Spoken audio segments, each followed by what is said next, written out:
The Queeny Dynasty manufactured the toxins that defined the 20th century. They bottled saccharin, synthesized PCBs, and unleashed Agent Orange. They turned the living jungles of Vietnam into scorched earth and the creeks of Alabama into chemical sewers. John Francis Queeny started the hustle. His son Edgar scaled it into a global catastrophe. They sold products that drove farmers to suicide and saturated the food chain with carcinogens. There was no escape from what they created. Edgar Queeny died of lung cancer, consumed by the very same industrial plague he helped spread. The family is gone, but the poison they synthesized remains in the soil and in our blood forever.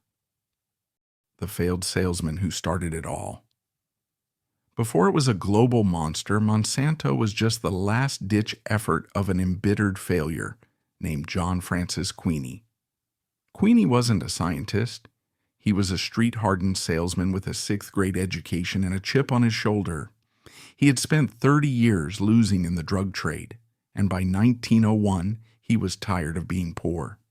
Living in the industrial grime of St. Louis, he decided to risk everything he had, $1,500, on a product that walked the fine line between innovation and deception: saccharin.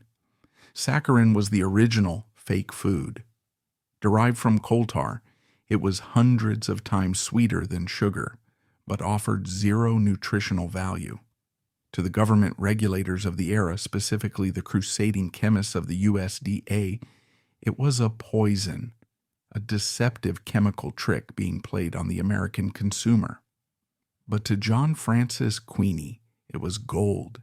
He knew that the Coca-Cola Company and the canned food giants were desperate for a cheap alternative to sugar. He founded his company in a drafty warehouse on the banks of the Mississippi River. Because his own reputation was tattered by previous bankruptcies, he did not put his name on the door. Instead, he borrowed the maiden name of his wife, Olga Mendez Monsanto, a woman of Sephardic Jewish nobility whose family had once financed the Spanish Empire. He called the company Monsanto Chemical Works. From the very first day, the company's business model was defined by a willingness to sell what others would not. While other chemical firms focused on fertilizers or dyes, Queeny focused on the substances that entered the human body. He sold saccharin to Coca-Cola. He sold caffeine extracted from tea waste. He sold vanillin made from wood pulp. He was building an empire on the synthesis of nature, creating cheap chemical facsimiles of reality. But the true architect of the Monsanto Curse, the man who would transform a local chemical shop into a global merchant of death, was not John, but his son, Edgar Monsanto Queeny. Edgar, born in 1897, was a different species of predator. While his father was a rough-and-tumble street fighter, Edgar was a cold, intellectual aristocrat. He attended Cornell University. He wrote books on corporate philosophy. He viewed business not just as a way to make money, but as a form of social Darwinism. To Edgar, the weak existed to feed the strong, and nature existed to be conquered by chemistry. In 1928, John Francis Queeny handed the presidency to Edgar. 5 years later, in 1933, the founder died. The official cause was cancer. There was a grim poetic justice in his death. The man who had launched a chemical empire died as his own cells mutated and consumed him.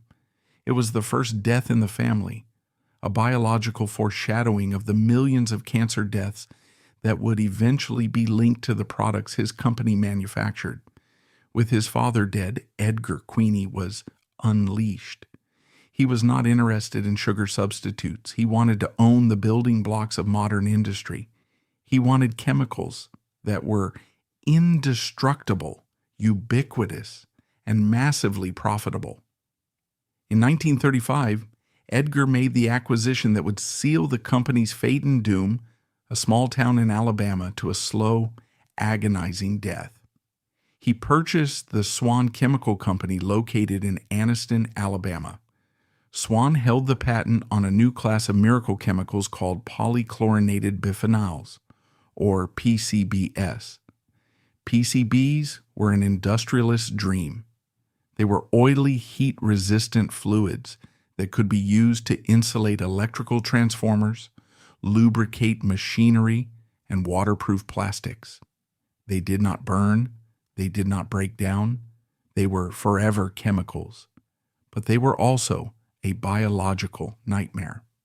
Almost immediately after taking over the Anniston plant, Edgar Queeny and his executives began to receive reports from the factory floor that looked like scenes from a horror movie. The workers in the PCB plant were developing a terrifying condition. Their skin was erupting in black pus-filled boils, a condition known as chlorachin. It looked like leprosy. Men were vomiting blood. They were suffering from debilitating liver pain. Their libido vanished. They walked like ghosts, their bodies ravaged by the toxic oil they handled every day. In 1937, just 2 years after buying the plant, Monsanto hired a Harvard researcher named Dr. Cecil Drinker to investigate the factory conditions. Dr. Drinker's report was confidential, blunt, and terrifying. He exposed rats to the PCB fumes. The rats died. Their livers had turned into mush. Drinker warned Edgar Queeny directly. These chemicals were systemic poisons. They attacked the liver and the skin. They were killing the workers. This was the moment of decision. A moral leader would have shut down the plant or at least invested millions in safety equipment. Edgar Queeny did neither. He looked at the profit margins. PCBs were becoming essential for the electrical grid and the U.S. military, and he made a cold calculation. The workers were expendable.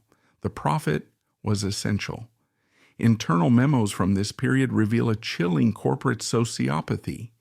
The executives discussed the toxicity not as a human tragedy, but as a legal liability to be managed. They decided to keep the results secret.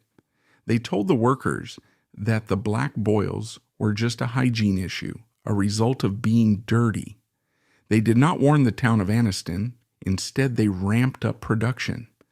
As the 1930s turned into the 1940s, the Anniston plant became a factory of death. But the poison didn't stay inside the gates. To save money on waste disposal, Monsanto managers ordered the toxic sludge, thousands of tons of PCB-laced waste, to be dumped directly into the local creeks and open pits.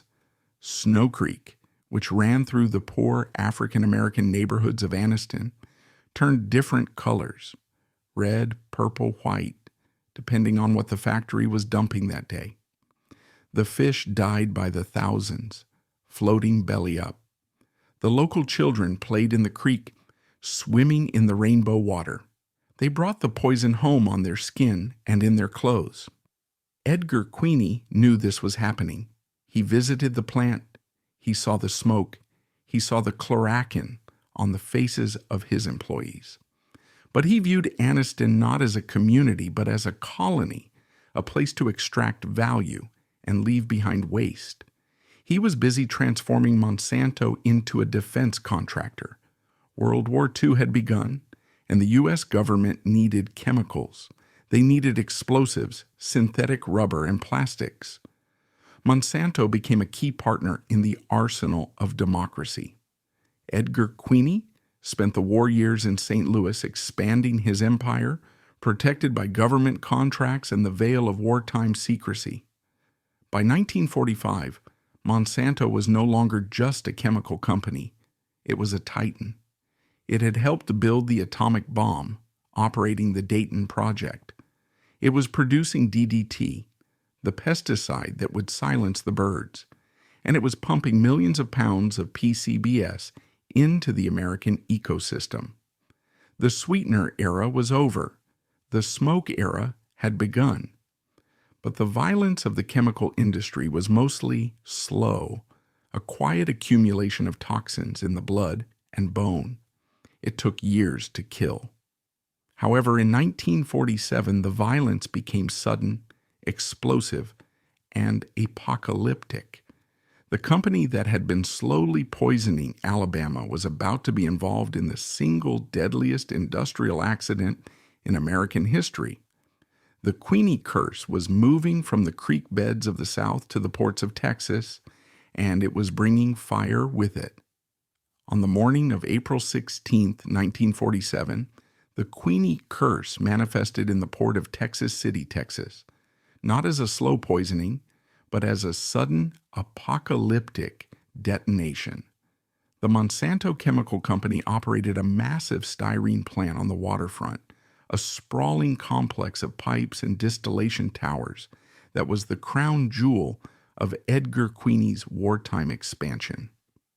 Docked right next to the Monsanto facility was a French freighter, the SS Grand Camp.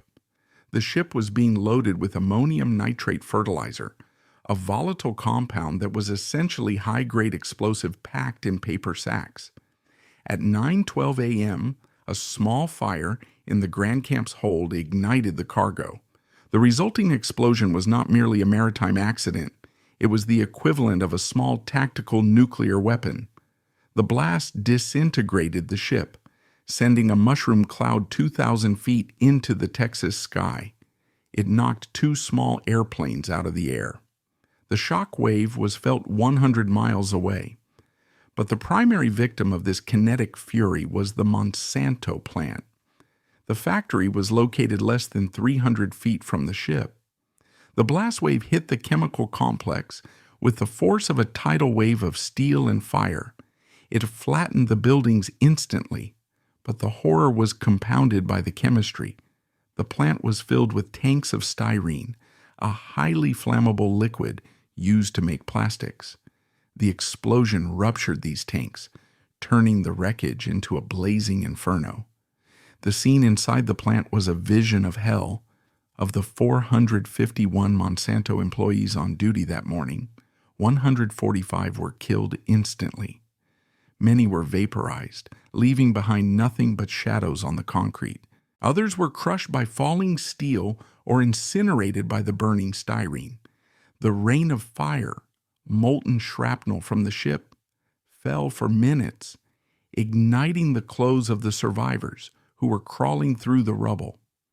The Texas City disaster remains the deadliest industrial accident in American history. The official death toll was 581, though many bodies were never found. Over 5,000 people were injured. The port was obliterated. Edgar Monsanto Queeny, sitting in his office in St. Louis, received the news by telegram. His reaction to the massacre of his workforce defines the cold, pragmatic sociopathy of the dynasty. He did not collapse in grief. He did not question the safety of placing a volatile chemical plant next to a munitions dock. He viewed the disaster as a logistical problem to be solved. He flew his private plane to Texas the next day. He walked through the smoking ruins, stepping over the debris of his factory and the remains of his workers. Photographs from the scene show him looking grim, determined, and utterly detached.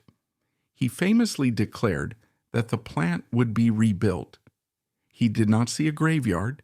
He saw a depreciated asset that needed to be brought back online.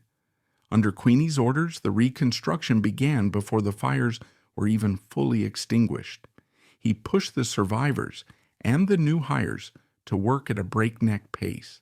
Within a year, the Monsanto plant in Texas City was operating again, churning out styrene for the post-war plastics boom. The 145 dead workers were memorialized with a plaque, but their true monument was the profit margin of the new facility. Edgar Queeny had proven that the company could survive the apocalypse, provided it had enough insurance money and a leader willing to step over the bodies to get to the bank. The 1950s, under Edgar's iron rule, became the decade of better living through chemistry. Having survived the physical destruction of Texas City, Queeny aggressively pivoted the company toward a new, even more lucrative market, agriculture. He realized that the chemical warfare agents developed during World War II, specifically defoliants designed to destroy enemy crops, could be repurposed for the American farm. If a chemical could kill a jungle in the Pacific, it could kill weeds in Iowa. Monsanto began to mass produce 2,4-D and 2,4,5-T, powerful herbicides that were marketed to farmers as miraculous labor savers. These chemicals were effective, but they carried a hidden contaminant, a molecular stowaway created during the manufacturing process, dioxin. Dioxin is one of the most toxic substances known to science. It is a mutagen, a carcinogen, and a teratogen, causing birth defects. Even in microscopic amounts, it attacks the human genetic code. Internal memos from the 1950s suggest that Monsanto scientists were aware of the impurities in their herbicides. They knew that workers in the herbicide plants were getting sick, suffering from the same chloracin and liver damage seen in the PCB plants. But Edgar Queeny's directive was growth. The American suburbs were exploding. People wanted weed-free lawns. Farmers wanted higher yields. Monsanto gave them the chemicals to achieve it, packaging the poison in friendly cans with bright logos. As the decade drew to a close, Edgar Queeny began to step back from the day-to-day operations, handing the reins to professional managers, though he remained the chairman and the spiritual godfather of the company. He spent his final years writing books on wildlife and filming documentaries in Africa, cultivating the image of a conservationist. It was the ultimate deception. The man who claimed to love nature had built an empire dedicated to poisoning it. By 1959, the Queeny Dynasty had successfully transformed Monsanto from a sweetener merchant into a global chemical leviathan.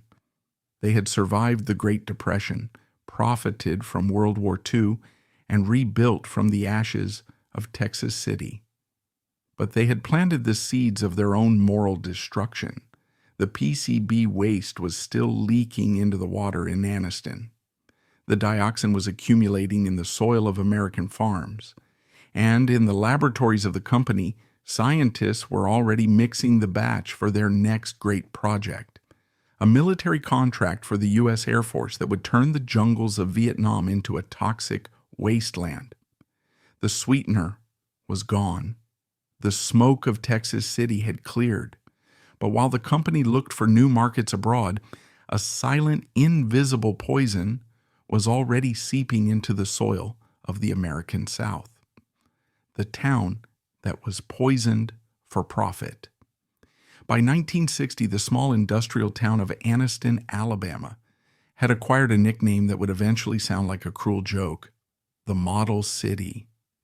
Nestled in the foothills of the Appalachian Mountains, it was a segregated working-class community divided by race and united by the heavy chemical fog that hung over its western neighborhoods. To the white residents on the east side, Anniston was a picture of southern prosperity. But to the African-American residents of West Anniston, it was a death trap. They lived in the shadow of the Monsanto chemical plant, a sprawling complex of smokestacks and pipes that operated 24 hours a day, churning out the miracle chemical that lubricated the American electrical grid, PCBs. The relationship between the factory and the neighborhood was intimate and lethal. The plant did not just exist next to the homes, it bled into them.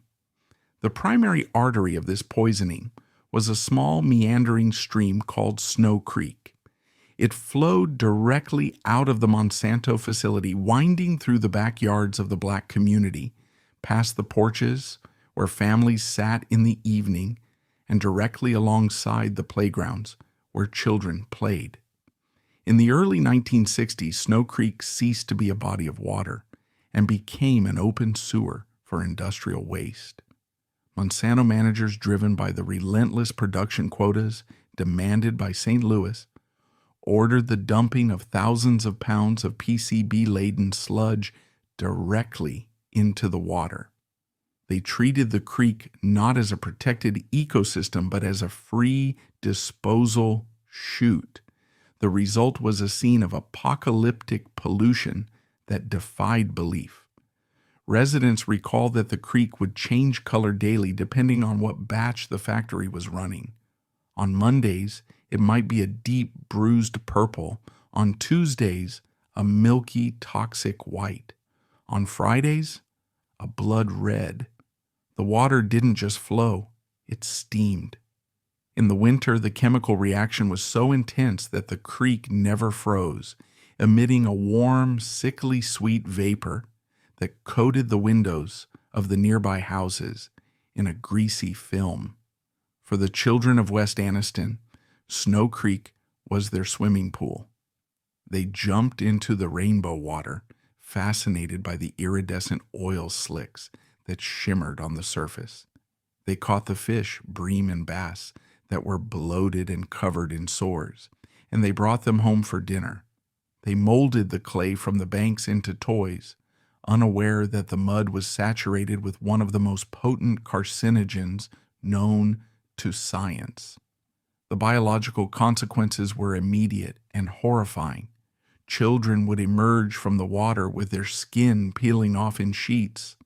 They developed chlorachin, a disfiguring condition where the skin erupts in black, pus-filled cysts that cover the face and back. It looked like a plague. Mothers took their children to local doctors, but in a company town, the diagnosis was always the same: poor hygiene. The victims were gaslighted. They were told they were dirty when in reality they were being poisoned. Inside the plant, the conditions were a mirror image of the horror outside. Workers, many of whom lived in the neighborhood they were polluting, waded through ankle-deep pools of PCB oil, brand name Aerochlor. They inhaled the fumes without respirators.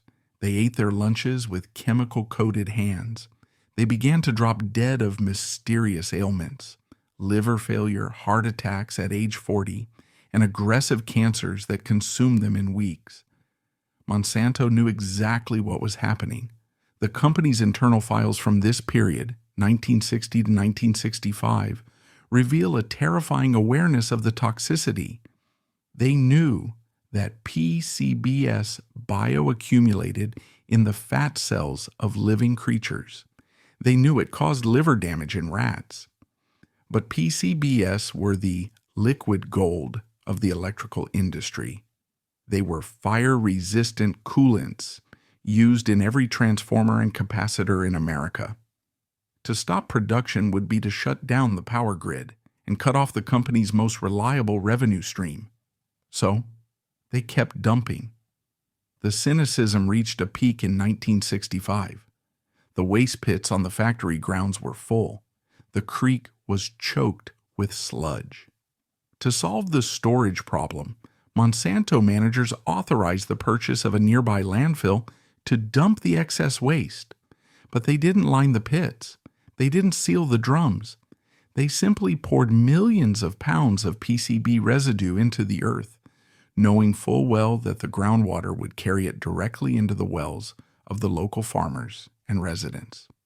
One resident, David Baker, who grew up in West Anniston during this era, later described the community as a slow-motion graveyard. He watched his neighbors die one by one. He saw his brother die of a lung disease at age 16. He saw women suffering multiple miscarriages. The town was being depopulated by a silent killer. But the horror of Anniston was local. The world didn't know. To the regulators in Washington and the consumers in New York, Monsanto was still the benevolent creator of plastics and pesticides.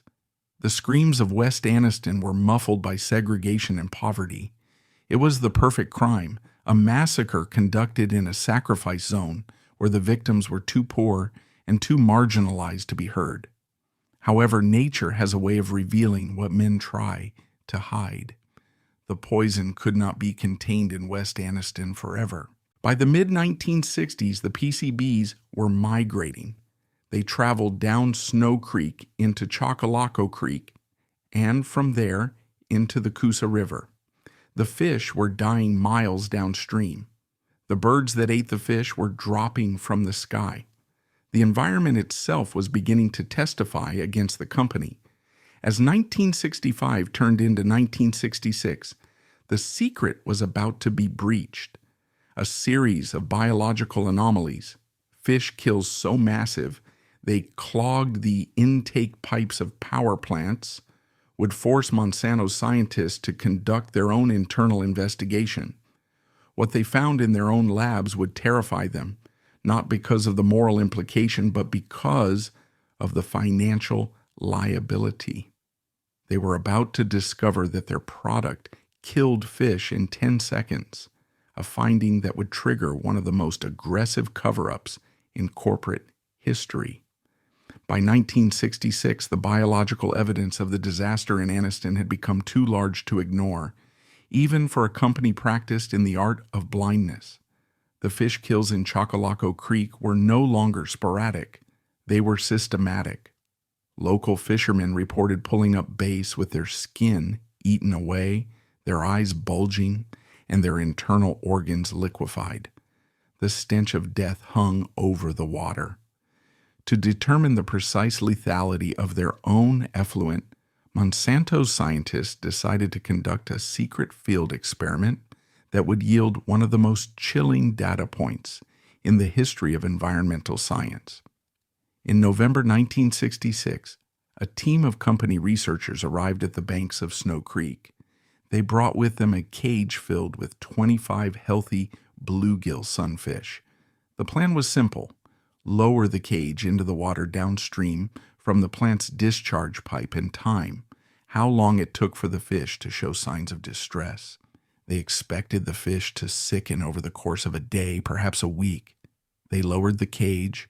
In 3.5 minutes, all 25 fish were dead. The scientists were stunned. They repeated the test. They diluted the creek water with clean water to see if the toxicity could be managed. Even at diluted concentrations, the fish convulsed, shed their scales, and died within minutes. The water flowing through the backyards of West Anniston was not just polluted. It was an immediate, acute chemical weapon. It killed biological life on contact. The internal report filed by the lead scientist, Dr. D.R. Kelly, was unequivocal. He wrote that the creek water was toxic to fish in 10 seconds. He warned that the concentration of PCBs was so high that we might lose our business. But he was not referring to the loss of human life. He was referring to the risk of being shut down by the state. The 10-second memo should have been a fire alarm. Instead, it was treated as a state secret. The report was stamped confidential, read and destroy. It never left the executive suite. The company did not warn the fishermen. They did not put up signs warning children not to swim. They did not stop the dumping. They reasoned that fish were not people, and as long as the people weren't dropping dead in 3 minutes, the business could continue. But the poison refused to stay local.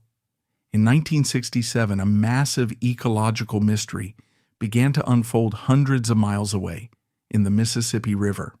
Biologists in St. Louis and New Orleans began to notice a disturbing phenomenon. Millions of fish were dying in the Mississippi Delta. Birds that fed on the fish, eagles, ospreys, pelicans, were vanishing. Their eggshells were thinning, cracking before the chicks could hatch. It was an ecological collapse reminiscent of the DDT crisis, but the chemical culprit was unknown. A Swedish researcher named Soren Jensen finally cracked the code. He analyzed the tissue of the dead birds and found high concentrations of a chemical that looked like DDT but wasn't. It was polychlorinated biphenyls, Monsanto's PCBs. The realization hit the Monsanto headquarters like a bomb. Their product wasn't just killing creeks in Alabama. It was poisoning the global food chain. PCBs were traveling through the water, evaporating into the air, and accumulating in the fat of polar bears in the Arctic and breast milk in Europe. The Aniston problem had become a planetary crisis. Faced with the potential for global liability, the executives in St. Louis formed a secret war council. In late 1967, they established the Ad Hoc Committee on Aerochlor. Aerochlor was the trade name for their PCBs. The minutes of this committee, which would remain hidden for 30 years, are a masterclass in corporate cynicism. The executives did not discuss how to clean up the environment. They discussed how to protect the gross profit. In a memo dated October 2, 1967, the committee laid out its objectives. The first goal was to permit continued sales and profits of Aerochlor. The second goal was to protect the image of the corporation. The health of the public was not listed as a goal. The committee debated the options. They knew the chemicals were uncontrollable. They knew they were accumulating in the environment. One executive asked, "Should we tell our customers?" The answer was a resounding no. They decided to adopt a strategy of sell and deny. They would continue to sell PCBs to their biggest customers, General Electric and Westinghouse, while quietly altering the chemical formula to make it slightly less persistent. A cosmetic change that did nothing to reduce the immediate toxicity. They would deny that PCBs were the cause of the fish kills. They would attack the scientists who found the chemical in the wild, labeling their testing methods as flawed. But the most damning decision concerned the conscience of the company. In a handwritten note on the margins of a committee agenda, one executive summed up the entire philosophy of the Queeny Dynasty. We cannot afford to lose $1 of business. This was the moral event horizon. They had the 10-second fish data. They had the bird extinction data. They had the reports of chloracin from the factory floor. And they looked at all of it and decided that the dollar was worth more than the life. As 1967 ended, Monsanto ramped up production at the Aniston plant to record levels. They were racing to sell as much of the poison as possible before the regulators caught up. The factory ran 24 hours a day, spewing black smoke into the sky and dumping red sludge into Snow Creek. The children of West Aniston continued to swim in the rainbow water, unaware that the men in St. Louis had already priced their lives and found them cheap. The ad hoc committee had done its job. They had bought the company a few more years of profit, but they had also ensured that when the truth finally came out, it would not be a regulatory fine. It would be a crime against humanity. The era of scientific doubt was over. The era of the cover-up had begun. And the man who would preside over this final betrayal was Edgar Queeny himself, now dying of lung cancer, coughing his life away, while his legacy poisoned the world. On July 7, 1968, the Queeny Curse finally claimed its architect. Edgar Monsanto Queeny, the ruthless scion who had transformed a small chemical shop into a global titan, died in a hospital in St. Louis. The cause of death was lung cancer. The irony was absolute. The man who had spent his life synthesizing chemicals that attacked the respiratory systems of his workers and the immune systems of his neighbors spent his final months gasping for breath, his own lungs consumed by malignant cells. He died leaving behind a personal fortune, a charitable foundation, and a company that was secretly poisoning the planet. But his death did not stop the machine. It merely removed the last vestige of family accountability. The corporation was now run by technocrats, men who viewed the Aniston problem not as a moral crisis, but as a spreadsheet error to be corrected. In the wake of Edgar's death, the ad hoc committee in St. Louis accelerated its work. By 1969, the pressure was mounting. The environmental movement was waking up. Rachel Carson's Silent Spring had alerted the public to the dangers of pesticides, and regulators were beginning to ask questions about mystery chemicals found in dead eagles and milk supplies. Monsanto faced a binary choice. They could admit that PCBs were uncontrollable toxins, stop production, and begin the massive, expensive work of cleaning up Anniston. Or they could lie.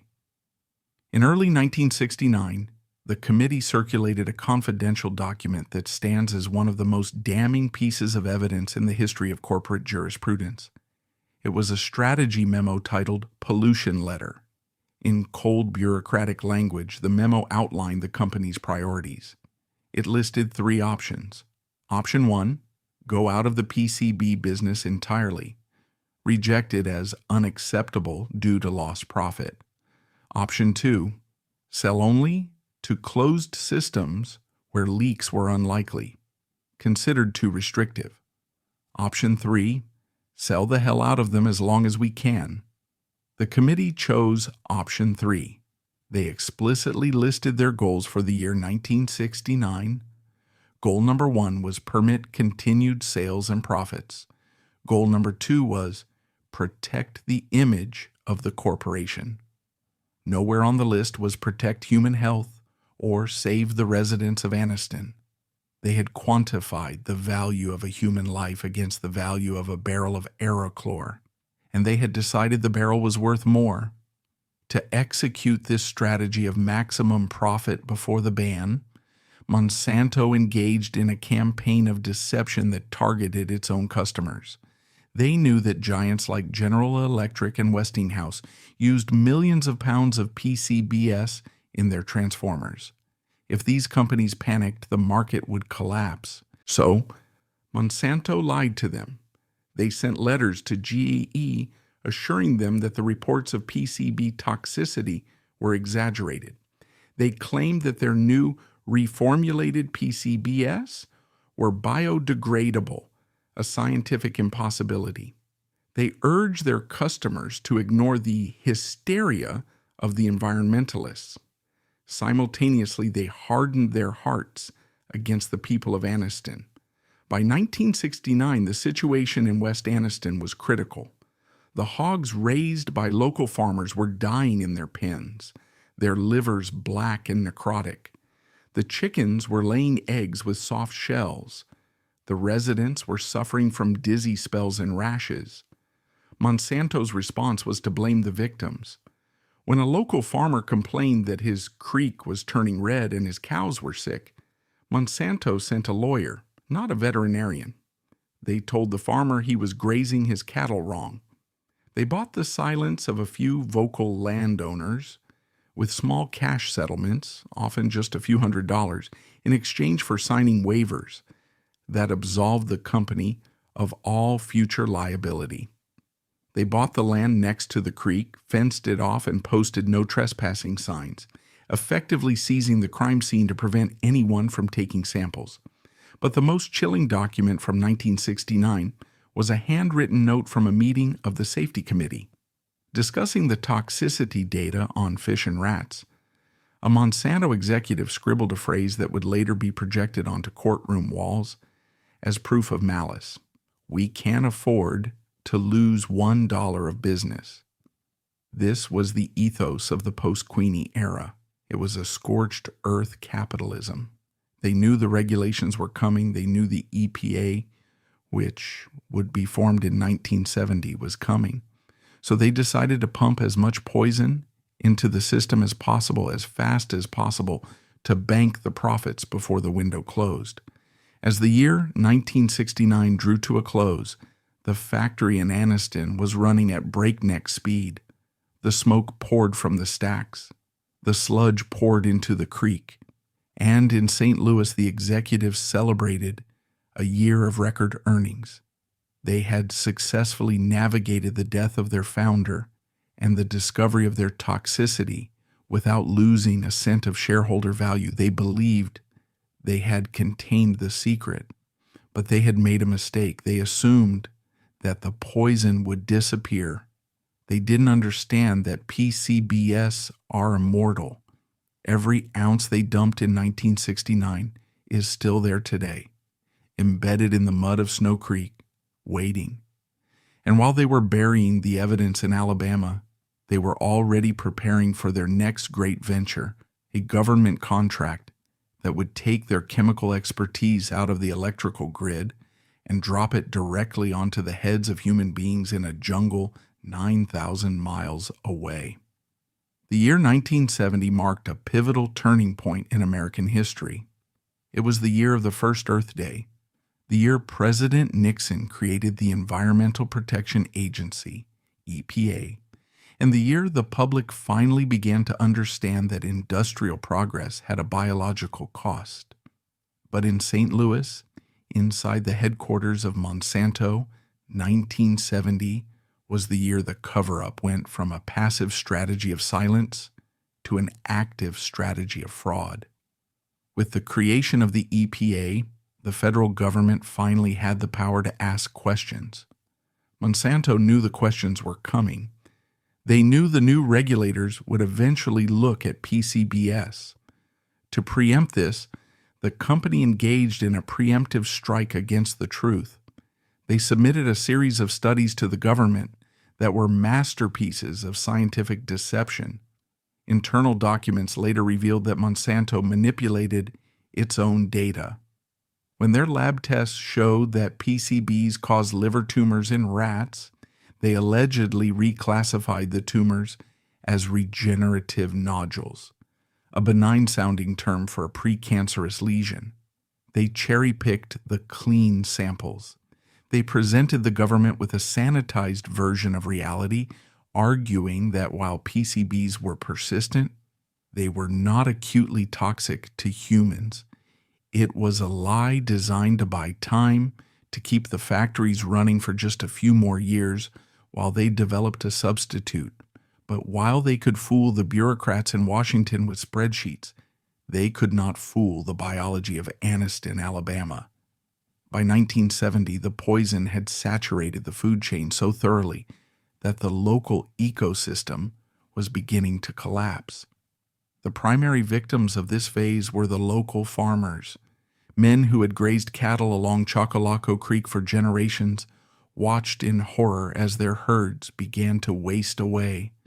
The cows lost their hair. They stumbled like drunks. They gave birth to calves that were stillborn or horribly deformed. When the farmers cut open the dead animals, they found livers that were black and hard as rocks. When these farmers called Monsanto to complain, the company did not send veterinarians. They sent adjusters. These company men walked onto the farms, looked at the dying animals, and delivered a verdict that was gaslighting in its purest form. They told the farmers that they were bad husbandmen. They blamed the deaths on poor nutrition, parasites, or neglect. They shamed the victims, accusing them of incompetence to cover up the fact that the grass the cows were eating was coated in a layer of invisible poison deposited by the creek's floodwaters. In a few cases where the evidence was too overwhelming to deny, Monsanto quietly bought the cattle. But they didn't bury them. They shipped them away, destroyed the carcasses, and paid the farmers a pittance in exchange for signing non-disclosure agreements. They were buying the evidence of their crime, cow by cow. One farmer, however, refused to be silenced. A man named Russell Mahaffey noticed his hogs were dying after drinking from the creek. He hired independent vets. He started asking questions. Monsanto, sensing a threat, descended on him. They bought his land. They bought his silence. They effectively erased his farm from the map, turning it into a buffer zone to keep prying eyes away from the creek. As 1970 drew to a close, the town that was poisoned was effectively a colony of the corporation. Monsanto owned the land, employed the people, and controlled the narrative. The doctors in the local hospital, often dependent on Monsanto's donations, were hesitant to diagnose chemical poisoning. The local politicians were silent. The ad hoc committee in St. Louis had succeeded. They had kept the lid on the boiling pot for another year. But the executives were already looking past Aniston. They had realized that the domestic market for chemicals was becoming too regulated, too soft. They needed a client who didn't care about the EPA. They needed a customer who wanted things to die. They found that customer in the United States Air Force. While the lawyers were burying the PCB data, the chemists in the agricultural division had perfected a new mixture. It was a defoliant, a herbicide so powerful it could strip a jungle canopy in days. It was a 50-50 mixture of 2,4-D and 2,4,5-T. It was shipped in steel drums marked with a color-coded stripe. The most popular mixture had an orange stripe. The Aniston cover-up had taught the company a valuable lesson. If you control the data, you control the reality. Now they were about to apply that lesson to a war zone. The sweetener company was gone. The PCB company was under siege. The era of Agent Orange had arrived, and the Queeny Dynasty was about to export its toxic legacy from the creeks of Alabama to the rivers of Vietnam. Did they know they were killing their own soldiers? While the ad hoc committee in St. Louis was debating how to hide the toxicity of PCBs in Alabama, a far darker strategy was being hatched in the war rooms of Washington, D.C., and the laboratories of the United States military. The early 1960s saw the escalation of the Vietnam War, a conflict fought not on open plains but in dense, impenetrable jungle. The Viet Cong used the canopy as a shield, hiding their supply lines, the Ho Chi Minh Trail, and ambushing American patrols from the safety of the foliage. The Pentagon needed a solution. They didn't want to just kill the enemy. They wanted to kill the environment itself. The solution was chemical warfare, disguised as herbicide. The U.S. Air Force launched Operation Ranch Hand, a mission with a chilling motto: "Only we can prevent forests." To execute this mission, the government turned to the masters of agricultural chemistry, Monsanto and Dow Chemical. Monsanto was contracted to produce a defoliant mixture that was brutally effective. It consisted of two herbicides, 2,4-D and 2,4,5-T, mixed in a 50-50 ratio. The chemicals were shipped in 55-gallon steel drums marked with a color-coded stripe to identify the specific mixture. There was Agent White, Agent Blue, and Agent Pink, but the most potent, the most widely used, and the most deadly mixture was marked with an orange stripe, Agent Orange. Between 1961 and 1971, the U.S. military sprayed nearly 20 million gallons of herbicides over Vietnam, Laos, and Cambodia. Monsanto was one of the primary suppliers.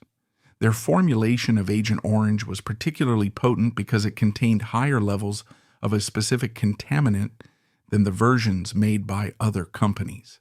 That contaminant was 2,3,7,8 tetrachlorodibenzo-P-dioxin, or simply TCDD.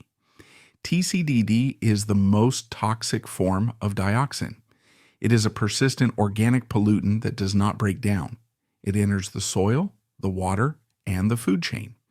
When humans are exposed to it, it wreaks havoc on the cellular level. It causes cancer, specifically soft tissue sarcomas and lymphomas. It attacks the nervous system, but its most horrific effect is teratogenic. It alters the development of the fetus in the womb. Monsanto knew this. Internal memos from the mid-1960s, later unearthed during veterans' lawsuits, revealed that the company's scientists were aware that the manufacturing process for 2,4,5-T created dioxin as a byproduct. They knew that dioxin was toxic. They had seen the chloracin on their own workers in the Nitro, West Virginia plant where the chemical was made. In one incident in 1949, an explosion at the Nitro plant had exposed hundreds of workers to the chemical. Years later, those workers were dying of cancer at alarming rates. Yet, when the Pentagon called, Monsanto did not warn them. They did not change the manufacturing process to reduce the dioxin levels, which would have been expensive and slowed production. They shipped the poison. They treated the war in Vietnam as a massive government-subsidized field test for their product. The spraying began in earnest in 1962. C-123 transport planes, fitted with high-pressure nozzles, flew low over the Vietnamese countryside, trailing white clouds of mist. The chemical rained down on everything: the trees, the crops, the rivers, and the people. For the Vietnamese civilians, it was a confusing, terrifying plague. The orange rain didn't burn immediately. It felt sticky, but within days the jungle turned brown and died. The leaves fell off the trees, the crops withered, the food supply was destroyed. Then the sickness started. Villagers developed skin rashes, their eyes burned, animals died. But the true horror would not be visible for months or even years, when the women who had been exposed to the spray or who had drunk the water or eaten the food contaminated by it began to give birth. The results were nightmarish. Babies were born with missing limbs, with hydrocephalus, swollen heads, with their eyes fused shut or with no eyes at all. They were born with spina bifida, their spines split open. This was the Monsanto legacy in Vietnam. It wasn't just a destroyed forest. It was a genetic mutation of the population. But the poison didn't distinguish between enemy and friend.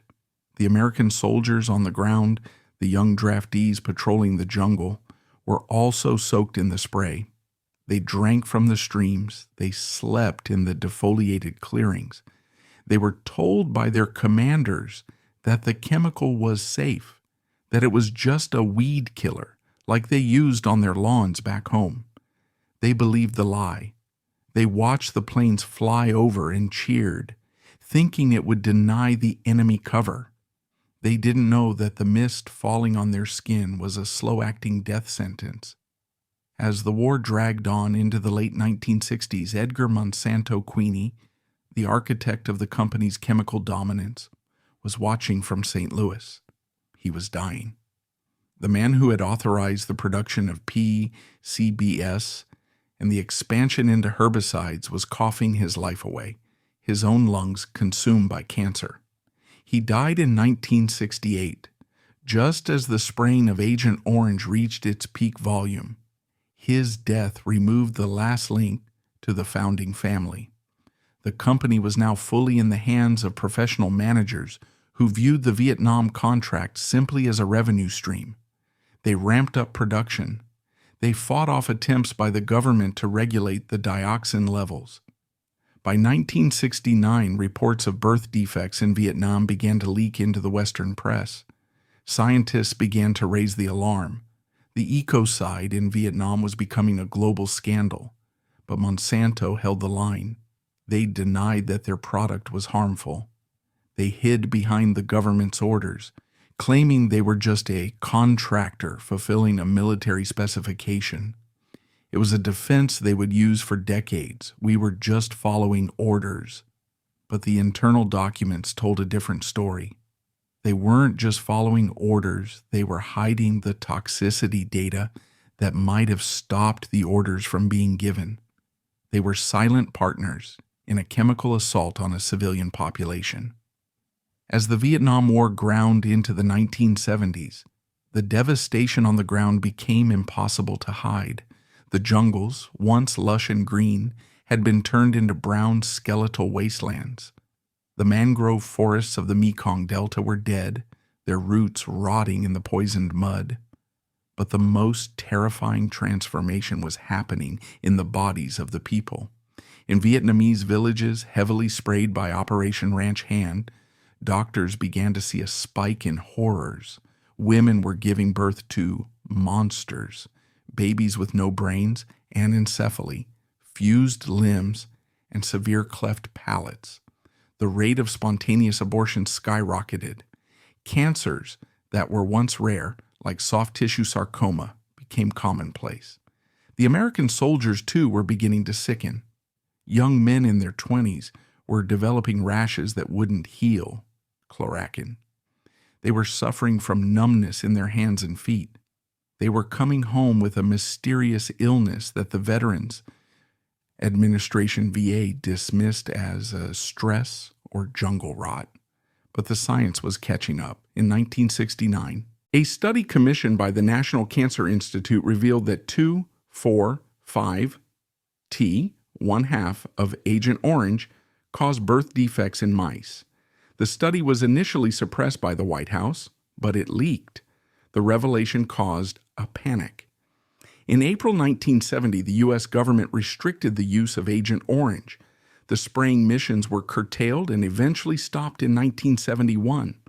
The remaining stocks, thousands of barrels of Monsanto's poison, were gathered up, shipped to Johnston Atoll in the Pacific, and incinerated at sea. But the legacy could not be burned away. The dioxin had already entered the soil, the water, and the DNA of a generation. In 1970, the first class action lawsuits were filed by American veterans against the chemical manufacturers. They didn't sue the government, which has sovereign immunity. They sued the contractors, Monsanto, Dow, Diamond Shamrock, and others. The veterans argued that the companies knew. They argued that Monsanto had known since the 1949 nitro plant explosion that the chemical was toxic. They argued that the company had failed to warn the government or the soldiers. They argued that Monsanto had prioritized the speed of production over the purity of the product, knowingly shipping dirty Agent Orange laden with high levels of dioxin to maximize profit. Monsanto's defense was a masterclass in legal evasion. They employed the government contractor defense. They argued that they were simply following the precise specifications of the Pentagon. They claimed the government knew about the toxicity and ordered it anyway. They positioned themselves as patriotic suppliers who had answered the call of duty. The legal battle dragged on for over a decade. It was a war of attrition. The veterans were dying of cancer, while the lawyers argued over jurisdiction and discovery. Monsanto's strategy was to delay, hoping the plaintiffs would die or run out of money before a trial could be held. But the veterans had a powerful ally: public opinion. The image of crippled soldiers, abandoned by their government and poisoned by corporate greed, was a political nightmare. In 1984, on the eve of the trial, the chemical companies blinked. They agreed to a settlement. 7 chemical companies, led by Monsanto and Dow, agreed to pay $180 million into a fund for the affected veterans. It was the largest settlement of its kind in history, but for the veterans, it was a betrayal. The settlement came with no admission of liability. The average payout to a totally disabled veteran was roughly $12,000, a pittance that barely covered funeral costs. The companies had bought their way out of a trial that would have exposed their internal documents to the world. They had sealed the record. And what of the Vietnamese? The settlement covered only American soldiers. The millions of Vietnamese victims, the children born with twisted limbs, the farmers dying of cancer, received $0. They filed their own lawsuit in U.S. courts years later, but it was dismissed. The U.S. courts ruled that Agent Orange was a herbicide, not a chemical weapon, and therefore its use was not a war crime. This was the Monsanto legacy. They had profited from the destruction of a country. They had poisoned their own nation's soldiers, and they had walked away with their profits intact, protected by the shield of government immunity and the power of their legal team. But while the Agent Orange scandal was concluding in the courtroom, Monsanto was already preparing its next act. The company's scientists, the same minds that had synthesized the defoliants for war, were now turning their attention back to peace. They were looking at the American farm. They had a new idea. They realized that the future of agriculture was not just in killing weeds, but in controlling the very genetics of the crops themselves. They were about to launch a product that would revolutionize farming and create a new, even more controversial monopoly. Is the weed killer in your garage deadly? By 1976, the smoke of the Texas City explosion had cleared, and the orange rain of the Vietnam War was drying on the leaves of a devastated jungle.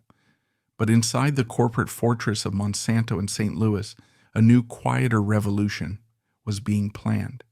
The executives, led by a new generation of managers who viewed the world through the lens of biochemistry rather than heavy industry, realized that the future was not in bulk chemicals.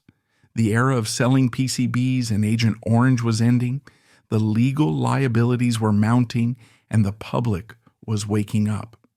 To survive, Monsanto needed to evolve from a merchant of death into a master of life. The architect of this transformation was Richard Mahoney, a driven, visionary executive who would eventually become CEO.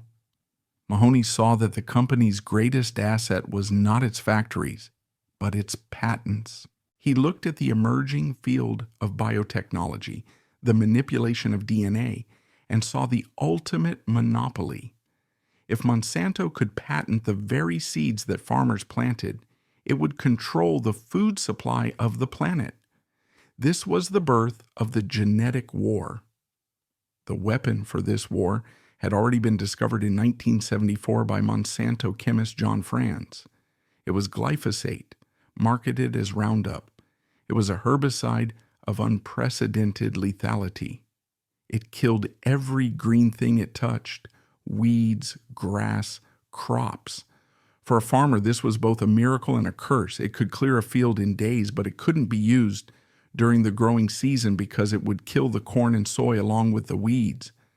Mahoney and his team of scientists, led by the brilliant Ernest Jaworski, asked a radical question. What if we could change the crop so it couldn't be killed? What if we could insert a gene into a soybean plant that made it immune to Roundup? The race to create the genetically modified organism, GMO, began in the late 1970s. It was a scientific sprint that rivaled the Manhattan Project in its intensity and secrecy. Inside the life sciences division, scientists were splicing genes from bacteria into petunias, trying to crack the code of resistance.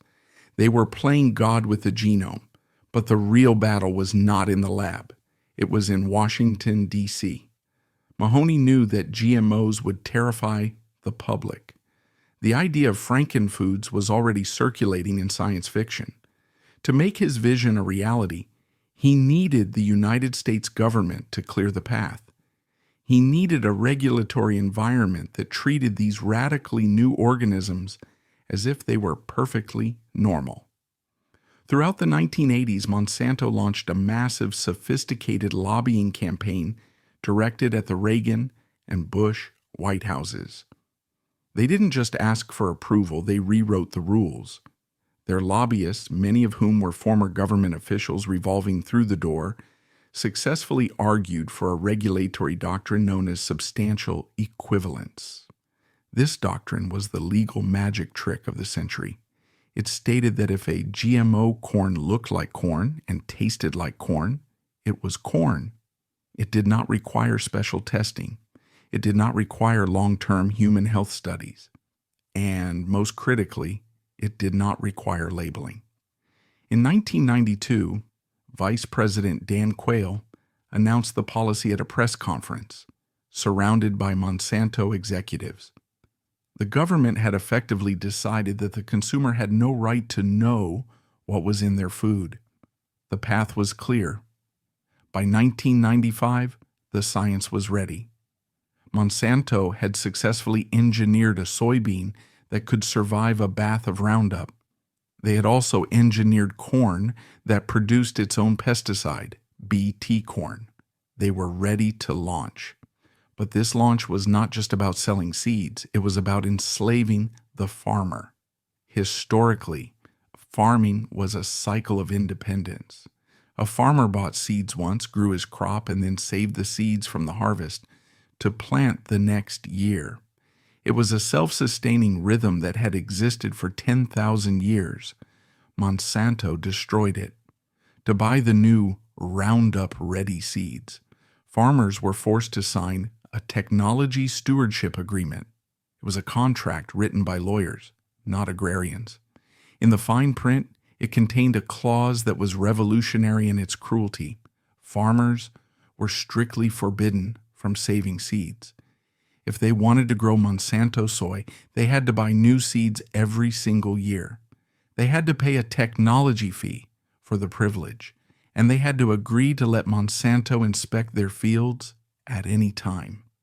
The farmers of America were skeptical. They saw the trap. But the promise of higher yields and easier weed control was seductive.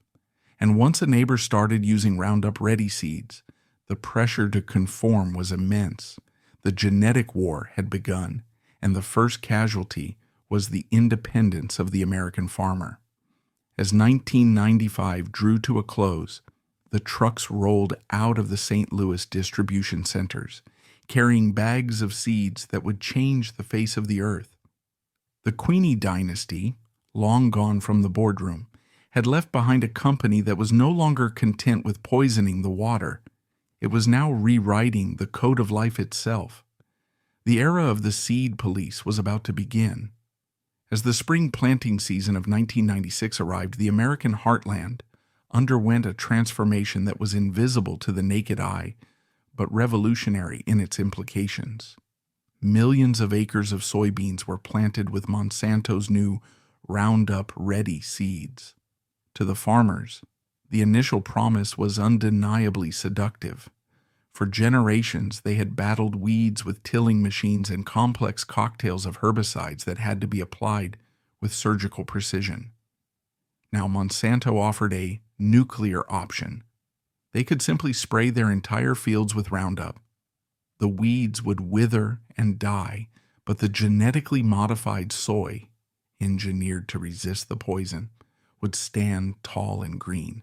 It was the promise of perfect control over nature, but the convenience came with a hidden price tag that had nothing to do with money. It was the price of freedom. By signing the purchase contracts, farmers were unknowingly conscripting themselves into a legal regime that treated agriculture not as a husbandry of the earth, but as the licensing of intellectual property.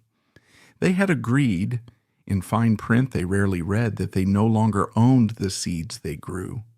The seeds belonged to Monsanto. To enforce this new reality, the company created a private intelligence agency that would become the most hated organization in rural America, the Seed Police. Beginning in 1997, Monsanto hired teams of retired police officers and private investigators from agencies like Pinkerton. Their mission was to hunt down seed savers.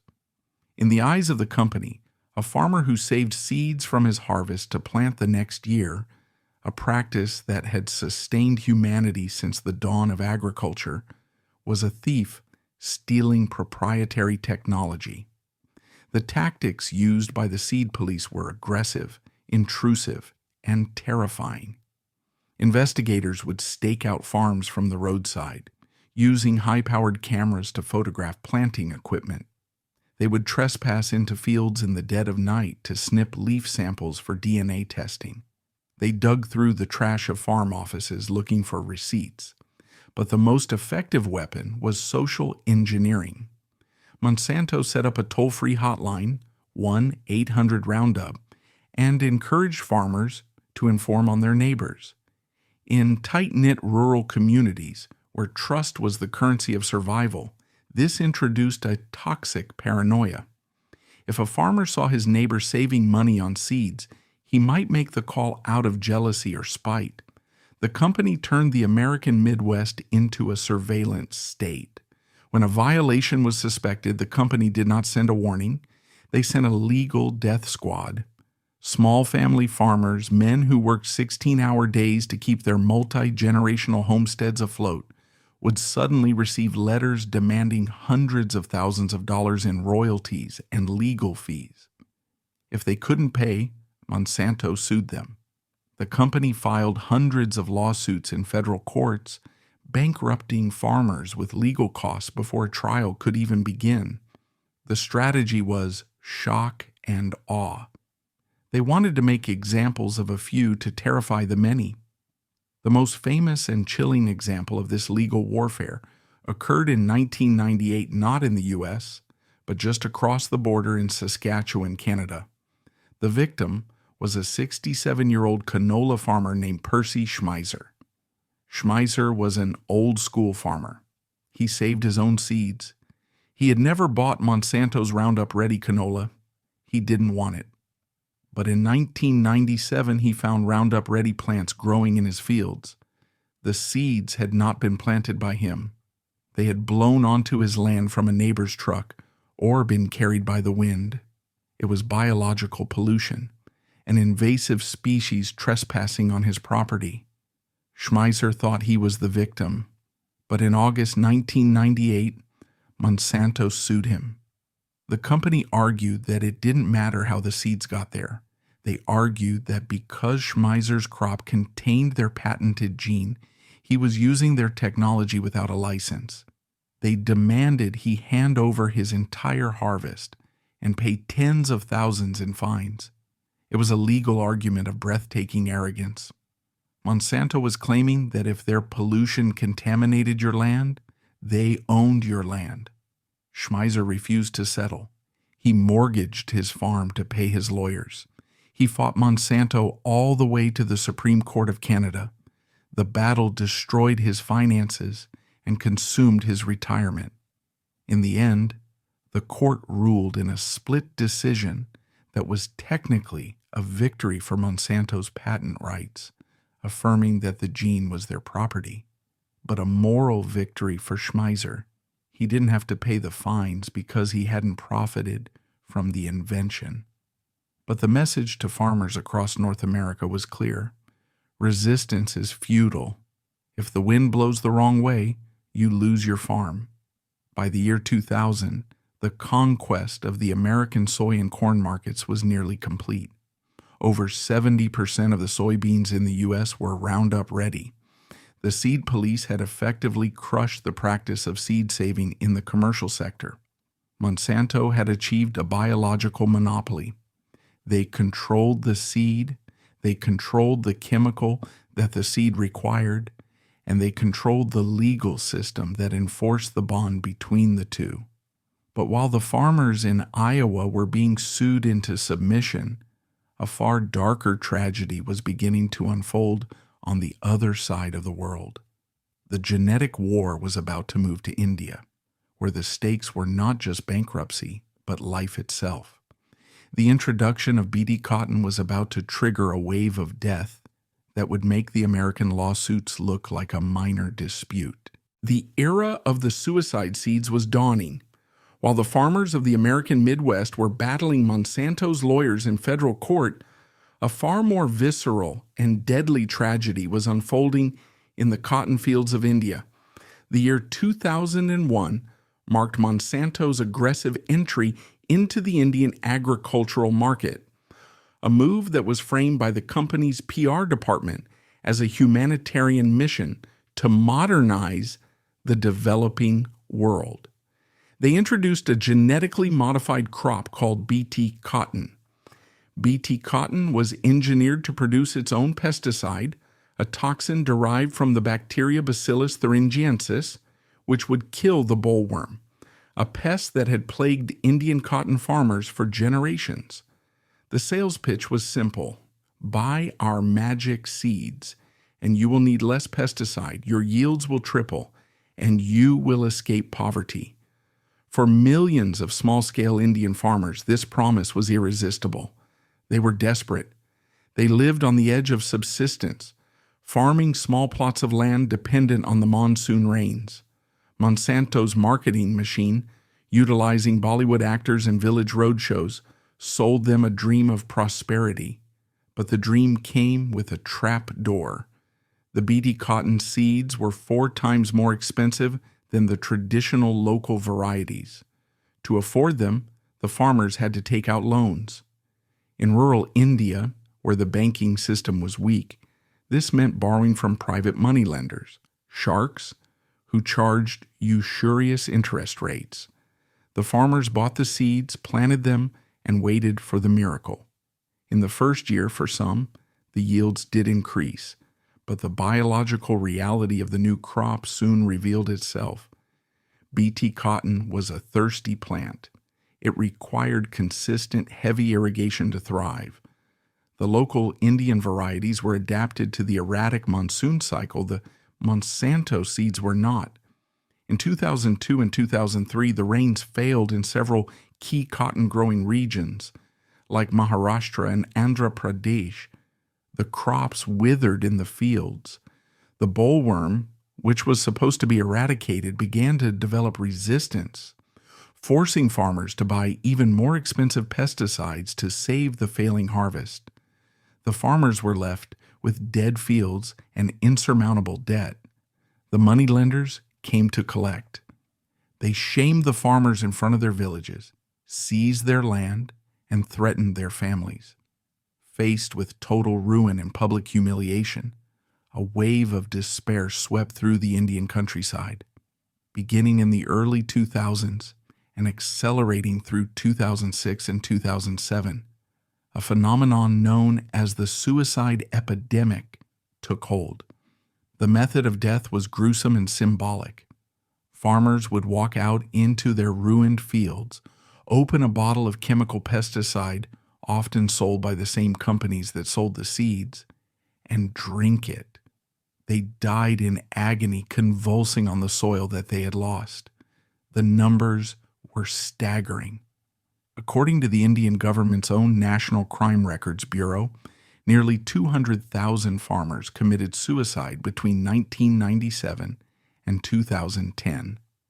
While the causes were complex, involving water rights, global cotton prices, and government policy, the introduction of the expensive high-risk GMO seeds was, for many activists and families, the tipping point.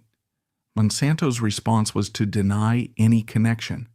They pointed to overall yield increases in India, which did occur in irrigated areas, and blamed the suicides on personal issues or alcoholism.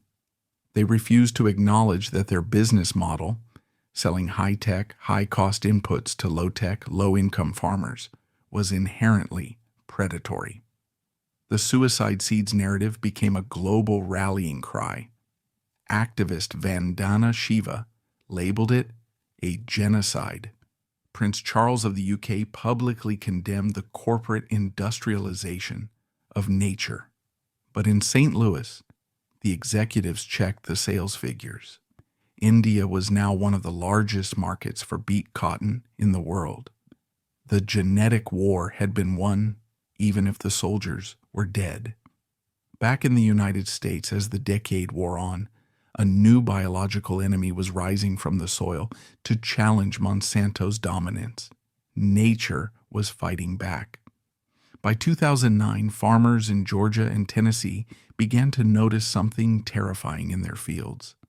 They had sprayed their Roundup ready soy with glyphosate just as they had for a decade, but some of the weeds didn't die. Specifically, a weed called Palmer amaranth, pigweed, was surviving. And it wasn't just surviving, it was mutating. It was growing thick, woody stalks that could break a combine harvester. It was growing 6 inches a day. It was choking out the crops. The constant drenching of the American landscape with a single chemical, Roundup, had created an evolutionary pressure cooker. It had bred super weeds. Monsanto's response to this ecological crisis was not to admit that the system had failed. It was to sell more chemicals. They advised farmers to spray more Roundup. When that didn't work, they began to develop crops resistant to older, harsher herbicides like dicamba and 2,4-D, a component of Agent Orange. They were trapping farmers on a chemical treadmill. The more they sprayed, the stronger the weeds got, requiring stronger chemicals, which required new seeds. It was an addiction cycle for the soil. But the most dangerous threat to the company was not the weeds. It was the chemical itself. For 40 years, Monsanto had marketed Roundup as safer than table salt. They claimed it was biodegradable and harmless to humans. In the early 2010s, independent scientists began to look closer. They found that glyphosate was not as benign as advertised. Studies in France and Argentina began to link the chemical to birth defects and, ominously, to cancer. Monsanto knew this was the kill shot. If Roundup, the cornerstone of their entire seed and chemical empire, was proven to be carcinogenic, the company would collapse. So, they activated the doubt factory. In 2012 and 2013, Monsanto launched a covert campaign to ghostwrite scientific literature. Internal emails, later released in court as the Monsanto Papers, revealed that company scientists were secretly writing articles defending the safety of glyphosate and then paying independent academics to put their names on them. They were fabricating the scientific consensus. They targeted the International Agency for Research on Cancer, IARC, the specialized cancer agency of the World Health Organization. They knew IARC was reviewing glyphosate. They set up war rooms to discredit the agency.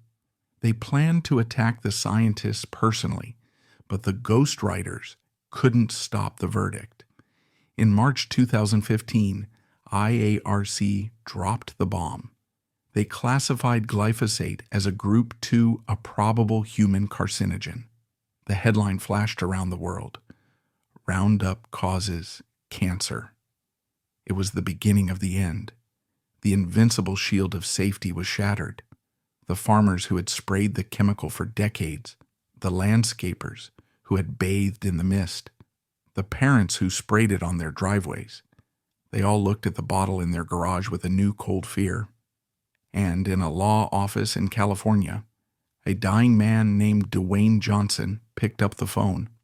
The genetic war was over. The legal war was about to begin.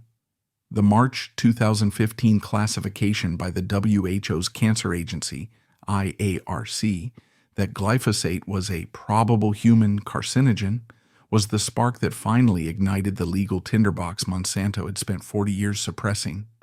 For decades, the company had operated under the shield of regulatory capture, using its influence at the EPA to keep Roundup labeled as safe.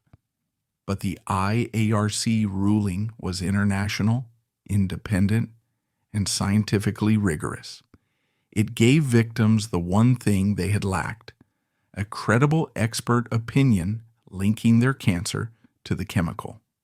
The first person to pick up this weapon was Dwayne Lee Johnson. Johnson was not a corporate crusader, he was a school groundskeeper. A father of two from Benicia, California, he had spent years spraying hundreds of gallons of Roundup and its more potent cousin, Ranger Pro, around the playgrounds and sports fields of his school district. He wore the protective gear, but the equipment often leaked. On 2 occasions, the hose broke, soaking him from head to toe in the herbicide. In 2014, strange lesions began to appear on his skin. He went to the doctor and received a diagnosis that was a death sentence: non-Hodgkin's lymphoma. It was terminal. The cancer spread rapidly. Soon, 80% of his body was covered in painful open sores. Desperate for answers, Johnson called the Monsanto hotline listed on the Roundup bottle. He asked if the chemical could have caused his cancer. He called repeatedly. No one ever called him back. That silence was a mistake. Johnson hired a lawyer. He became the first plaintiff to take Monsanto to trial over glyphosate. The trial, held in San Francisco in the summer of 2018, was a spectacle of David versus Goliath proportions. Monsanto deployed its army of lawyers, arguing that the EPA had deemed glyphosate safe and that the IARC ruling was junk science. They tried to bury the jury in technical data. But Johnson's lawyers had something more powerful than data. They had the Monsanto Papers. During discovery, they had unearthed internal emails that revealed the company's true face. The jury saw emails where executives ghost-wrote scientific papers. They saw discussions about how to whack independent scientists. They saw a culture of arrogance and concealment. And they saw Dwayne Johnson. He took the stand, his face disfigured by lesions, and told his story. He wasn't angry. He was just dying. He wanted to know why the company hadn't warned him. On August 10th, 2018, the jury returned a verdict that shook the foundations of the global chemical industry. They found that Roundup was a substantial factor in causing Johnson's cancer. They found that Monsanto had failed to warn him. And, most damningly, they found that the company had acted with malice or oppression. They awarded Dwayne Johnson $289 million. The courtroom gasped. It was one of the largest personal injury verdicts in history. The jury had sent a message. Monsanto wasn't just negligent, they were evil. The verdict triggered a legal avalanche. Within weeks, the number of plaintiffs suing Monsanto exploded from a few thousand to over 100,000. Farmers, landscapers, and home gardeners who had developed lymphoma came forward. The liability was no longer theoretical, it was existential. But for the executives at Monsanto, the timing of the verdict was a cosmic joke. Just weeks before the trial ended, they had completed the most important deal in the company's history. They had sold the entire enterprise to the German pharmaceutical giant Bayer. The $63 billion acquisition finalized in June 2018 was meant to be the crowning achievement of the Monsanto board. They had cashed out at the top of the market. They handed the keys to the Germans and walked away with their golden parachutes. For Bayer, however, the deal was a catastrophe. The German executives, arrogant in their belief that they understood the American legal system, had severely underestimated the Roundup risk. They thought they were buying a seed company. They had actually bought a cancer ward. The day the Johnson verdict was announced, Bayer's stock crashed. Shareholders in Germany were furious. They realized they had just paid $63 billion for a company that was effectively a toxic asset. The Monsanto Curse had crossed the Atlantic. As 2018 drew to a close, the genetic war had ended in a strange, mutilated victory. Monsanto had conquered the world's agriculture. Its seeds grew on 6 continents. Its chemicals were in the soil of every major farming nation. But the brand itself was dead. The legal and financial fallout from the Dwayne Johnson verdict in 2018 was not merely a corporate crisis for Bayer. It was a biological reckoning for the entire agrochemical industry. The $289 million judgment signaled that the era of chemical immunity was over. Juries, made up of ordinary people, were no longer willing to accept the industry's assurance that the dose makes the poison. They had seen the internal emails, the ghost-written studies, and the human cost, and they had decided that the risk was unacceptable. In the months following the Johnson trial, the legal assault on Monsanto, now a subsidiary of Bayer, intensified. 2 more landmark trials followed in quick succession, delivering even larger verdicts. In March 2019, a federal jury awarded $80 million to Edwin Hardeman, another Roundup user diagnosed with cancer. Then in May 2019, a California jury delivered a verdict that defied comprehension. They awarded a couple, Alva and Alberta Piliad, both suffering from non-Hodgkin's lymphoma after decades of using Roundup, a staggering $2 billion in damages. These verdicts were not just financial penalties, they were moral indictments. The juries were punishing the company for decades of deception. They were sending a message that no amount of profit justified the suppression of cancer data. For Bayer, the acquisition of Monsanto had turned into the worst corporate deal in history. The company's stock value plummeted by nearly 50%, wiping out tens of billions of euros in shareholder wealth.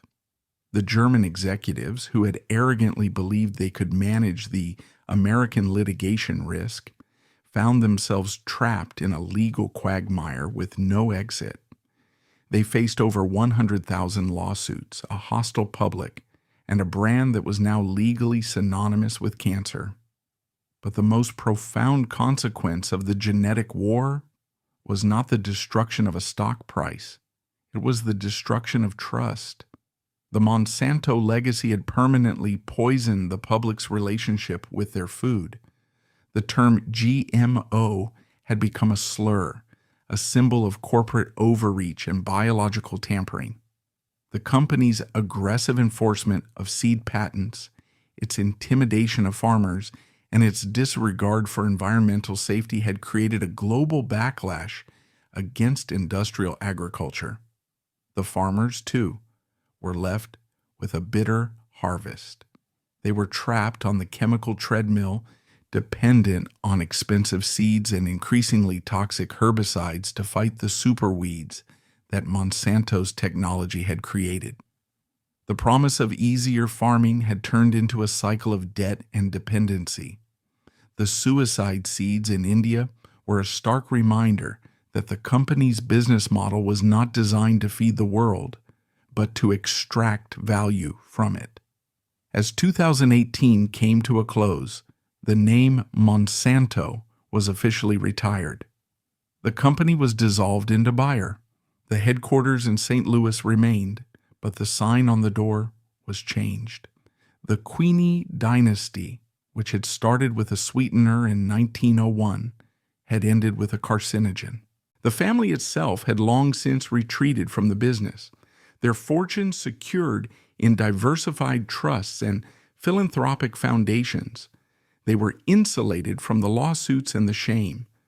But the legacy they built, the harvest of death, remained in the soil, in the water, and in the bodies of the people who lived in the shadow of their factories.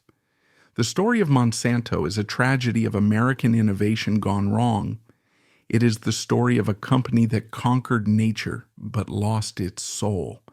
It proved that science without ethics is a weapon, and that the pursuit of profit at any cost eventually demands a price that cannot be paid in dollars, but only in lives. The genetic war was over, but the casualties would continue to mount for generations. The $63 billion mistake.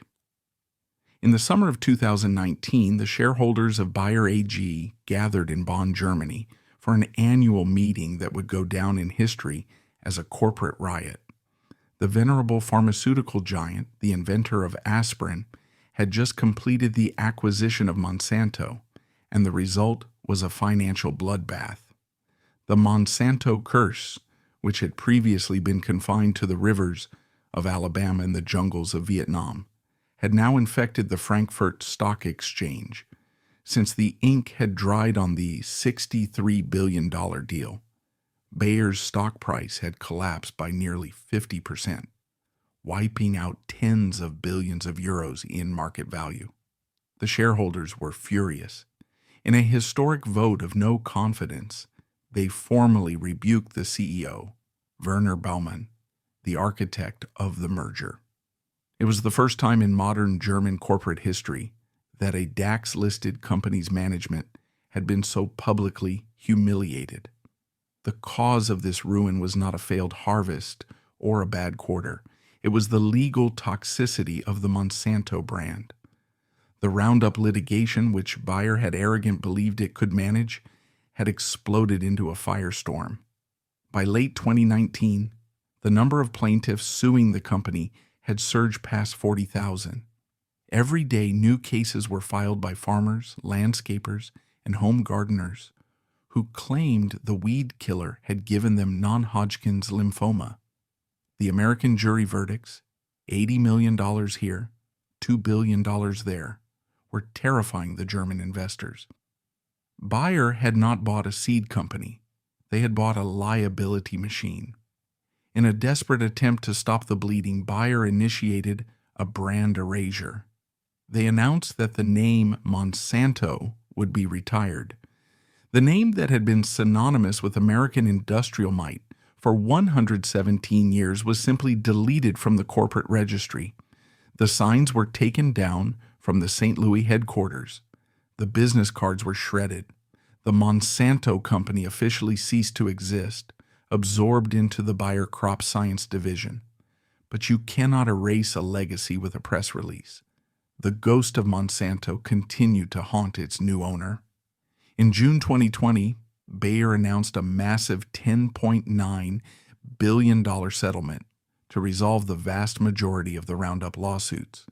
It was one of the largest pharmaceutical settlements in history. But unlike previous victories, where Monsanto had bought silence, this settlement did not end the war. Thousands of plaintiffs refused the deal. The future claims issue, what to do about people who used Roundup but hadn't gotten cancer yet, remained unresolved.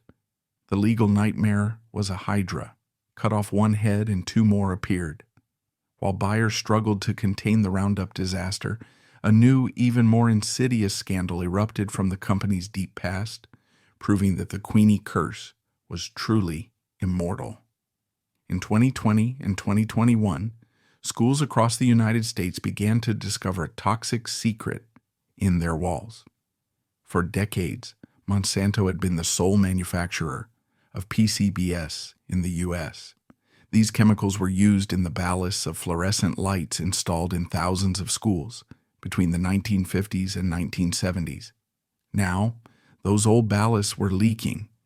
In Monroe, Washington, a group of students and teachers at the Sky Valley Education Center began to get sick. They suffered from brain fog, autoimmune disorders, and strange rashes. Tests revealed that the school was contaminated with PCB vapors leaking from the lights. The victims sued, and in a series of trials that culminated in 2023, juries in Washington state delivered verdicts that stunned the corporate world. They found that Monsanto had known for decades that its PCBs were toxic and would eventually leak, but had failed to warn the schools. In one trial alone, a jury awarded $857 million to a group of students and parent volunteers. In another, the award was $185 million. The evidence presented in these trials was the same ad hoc committee memos from 1969, the sell the hell out of them documents. 50 years after Edgar Queeny's death, his handwritten notes were still condemning his company in court. The poison he had authorized was still active, still hurting children, and still draining the company's treasury. Bayer was forced to pay out over $1.5 billion in PCB verdicts in just a few years, a legacy tax that seemed to have no end. As 2023 drew to a close, the corporate funeral was in full swing. Bayer's stock was trading at lows not seen in a decade. The CEO who bought Monsanto, Werner Baumann, was forced into early retirement, his reputation destroyed. Activist investors were calling for the company to be broken up, arguing that the Monsanto infection was killing the healthy parts of the German pharmaceutical giant. The acquisition had become a case study in corporate hubris. It proved that a company's dark past is not an intangible concept. It is a financial liability that can destroy a balance sheet. Bayer had bought the assets, the seeds, the patents, the labs, but they had failed to price in the karma. They had ingested a poison pill, and now the entire organism was sick. In the final analysis, the story of Monsanto is a tragedy of scale. It is a story about what happens when a single company achieves dominion over the most fundamental building blocks of life: the water we drink, the food we eat, and the air we breathe. From the moment John Francis Queeny opened his shop in 1901 to sell saccharin, the dynasty operated on the premise that nature was a problem to be solved by chemistry, and that the consequences of that solution could be deferred, but nature keeps a perfect ledger. The Queeny Curse is not supernatural, it is biological. It is the chloracin on the faces of the workers in Anniston. It is the birth defects of the children in Vietnam. It is the lymphoma in the lymph nodes of the California groundskeepers. And it is the cancer that killed Edgar Queeny himself. The family that built the empire has vanished into history, their names erased from the letterhead, their fortune dispersed into trusts. But the molecules they synthesized remain. PCBs do not break down. They cycle through the ecosystem forever. Dioxin has a half-life measured in decades, and the genetic modifications introduced into the world's crops are irreversible. Once a gene is released into the wild, it cannot be recalled. The Monsanto legacy is a permanent alteration of the planet's biology. The company proved that it is possible to privatize the profits of pollution while socializing the costs of cancer. It proved that a corporation can be too big to jail, but it cannot be too big to fail. The collapse of the brand under Bayer's ownership is a belated, messy form of justice, a confirmation that even in the immoral world of global finance, there's a limit to how much poison a balance sheet can absorb. In 2024, the cornfields of Iowa still rustle with the genetically modified stalks that Monsanto engineered. The soybeans in Brazil still carry the Roundup Ready gene. The legacy is alive, growing in the sun. But the name Monsanto is dead, buried under a mountain of lawsuits and the weight of its own history. The harvest of death has been reaped, and the world will be dealing with the yield for generations to come.